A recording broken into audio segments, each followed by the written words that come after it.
Hola, bienvenidos a matemáticas.net. Hoy vamos a intentar responder una pregunta planteada en el foro de Quora, que es la siguiente. ¿Existe 0 elevado a i, donde i es la unidad imaginaria? Muy bien, para responder a esto, primero vamos a analizar qué significaría elevar 0 a diferentes tipos de números. Bien, evidentemente lo más sencillo sería empezar por elevar 0 a números enteros positivos, naturales. Por ejemplo, 0 elevado a 1 trivialmente es 0. 0 al cuadrado es, por definición, 0 por 0, y eso evidentemente es 0. Por supuesto, estamos hablando del 0 considerado como elemento de los números reales, ¿de acuerdo? Eso es importante.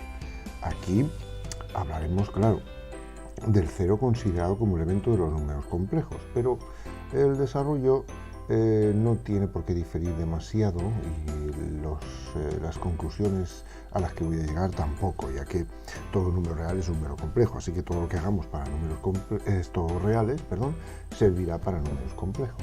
Bien, como digo, 0 al cuadrado es 0 por 0 y en general se puede mostrar por inducción que 0 elevado a n sería 0, siendo n pues un entero positivo, 1, 2, 3, ¿de acuerdo? Bien, si fuera un entero negativo, la cosa cambiaría, o incluso el propio 0. 0 elevado a 0 lo consideramos como no definido, ¿de acuerdo? Ya veremos la razón de esto. Y 0 elevado a menos 1 sería 1 partido 0, o si preferís, 0 elevado a menos 1 tendría que ser el inverso de 0, un elemento x, que al multiplicarlo por 0 daría 1, pero como sabéis, cualquier número real multiplicado por 0 es 0, y llegaríamos a la conclusión de que 0 y 1 son iguales, lo cual no es así, ¿verdad? Por tanto, tampoco existe 0 elevado a menos 1. Y evidentemente 0 elevado a cualquier otro número entero negativo, ¿vale? Esto no existe. Muy bien.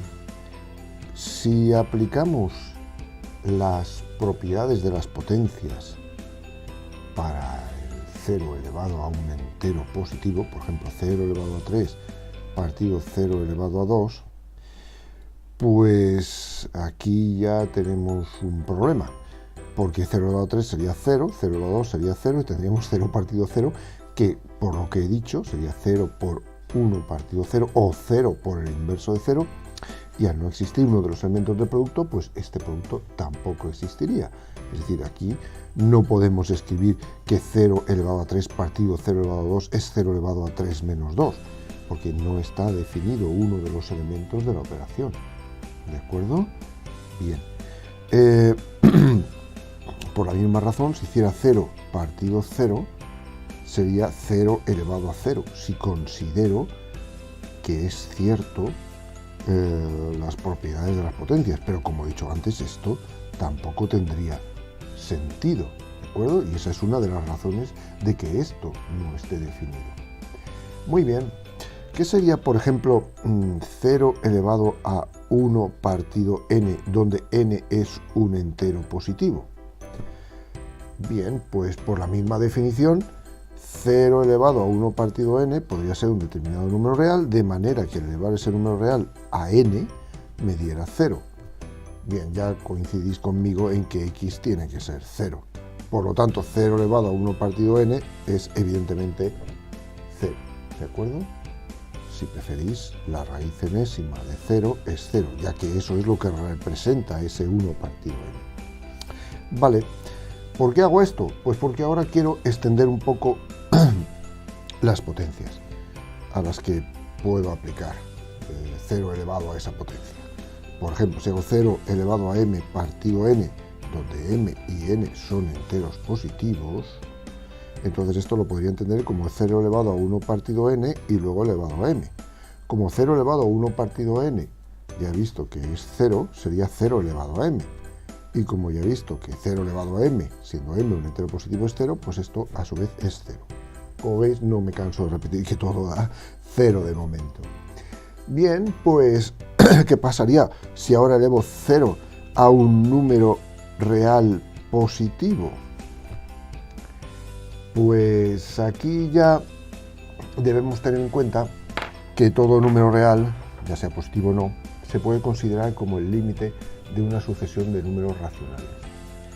Vale, para el caso en el que tenemos un número real positivo, podemos encontrar una sucesión x1, x2, así, xn, que esté formada exclusivamente por números racionales positivos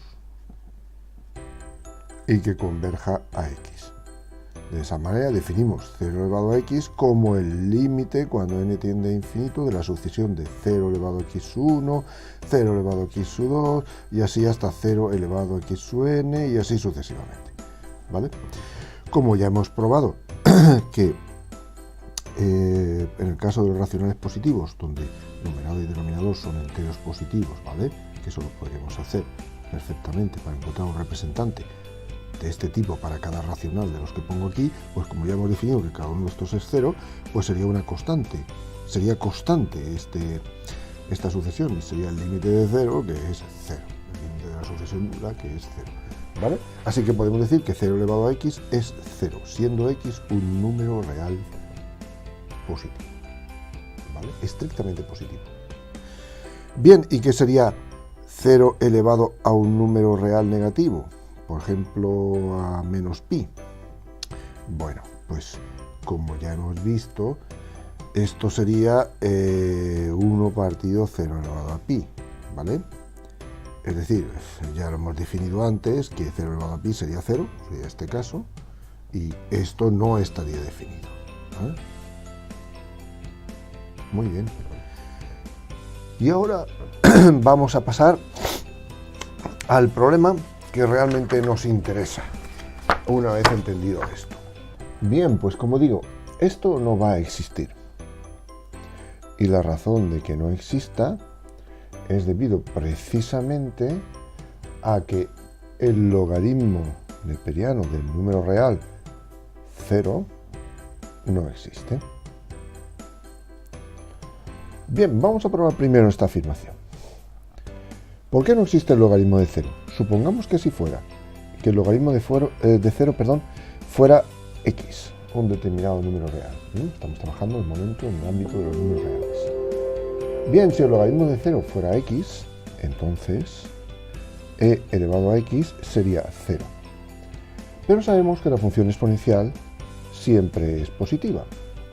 Eso lo demostraré en otro vídeo, pero de momento vamos a crearlo. ¿De acuerdo? La función exponencial siempre da valores positivos. Estamos hablando de números reales. Bien, entonces es imposible que dé 0, ya que siempre da valores mayores que 0. Por lo tanto, esto no es posible, por lo tanto el logaritmo de 0 no existe. Muy bien, pues vayamos ahora al quid de la cuestión. Si tenemos un número complejo z y lo elevamos a otro número complejo w, eso se puede poner como e elevado a w por el logaritmo neperiano de z. Y aquí lo que pasa. Si hago 0 elevado a i, eso debería ser e elevado a i por el logaritmo neperiano de 0. Cuidado, porque este logaritmo neperiano que pongo aquí, lo voy a poner de esta forma. Este logaritmo neperiano que pongo aquí es el logaritmo neperiano del número complejo. Y en realidad no es un único valor, sino una infinidad de ellos, todos siguiendo esta pauta, ¿vale? Es decir, el logaritmo neperiano de z es el complejo cuya parte real es el logaritmo neperiano del valor absoluto de z, su norma, más i por el argumento principal de z más 2kπ, siendo k un número entero, ¿vale? Es decir, es un conjunto, no es un único valor. Pero bueno, en principio aquí el problema no se nos plantea por este lado, sino por el hecho de que si, por ejemplo, tomara el valor principal del logaritmo neperiano, que es con el argumento principal, aquí quedaría el logaritmo neperiano de 0. si lo entendemos como un número complejo, pues sería el logaritmo neperiano de 0 igual al logaritmo neperiano como número real del valor absoluto de 0, ¿vale? Más i por el argumento de 0. Esto ya de por sí no existe como tal, y eso nos permite afirmar que 0 elevado a i no existe.